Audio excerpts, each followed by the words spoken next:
Hi dear friends, PJ's learning academy ಚಾನಲ್ಗೆ ನಿಮಗೆ ಸುಸ್ವಾಗತ.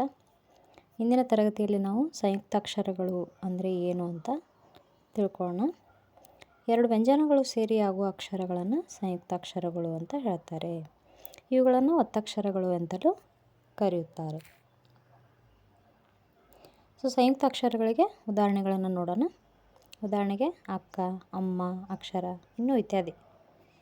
ಇವುಗಳಲ್ಲಿ ಎರಡು ವಿಧಗಳಿವೆ. ಒಂದು ಸಜಾತಿ ಸಂಯುಕ್ತಾಕ್ಷರ ಮತ್ತು ಎರಡನೇದು ವಿಜಾತಿ ಸಂಯುಕ್ತಾಕ್ಷರಗಳು.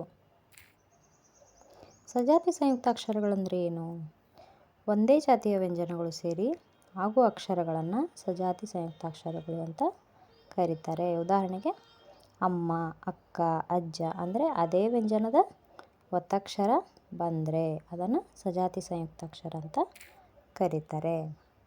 ವಿಜಾತಿ ಸಂಯುಕ್ತಾಕ್ಷರ ನೋಡ್ರಿ, ಬೇರೆ ಜಾತಿಯ ವ್ಯಂಜನಗಳು ಸೇರಿ ಆಗುವ ಅಕ್ಷರಗಳು ವಿಜಾತಿ ಸಂಯುಕ್ತಾಕ್ಷರಗಳು.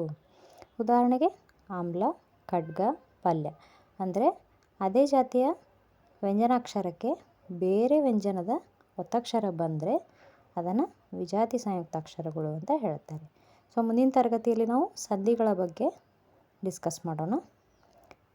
ನಿಮಗೆ ವಿಡಿಯೋ ಇಷ್ಟ ಆದರೆ ಲೈಕ್ ಮಾಡಿ, ಶೇರ್ ಮಾಡಿ, ಸಬ್ಸ್ಕ್ರೈಬ್ ಮಾಡಿ. Thank you.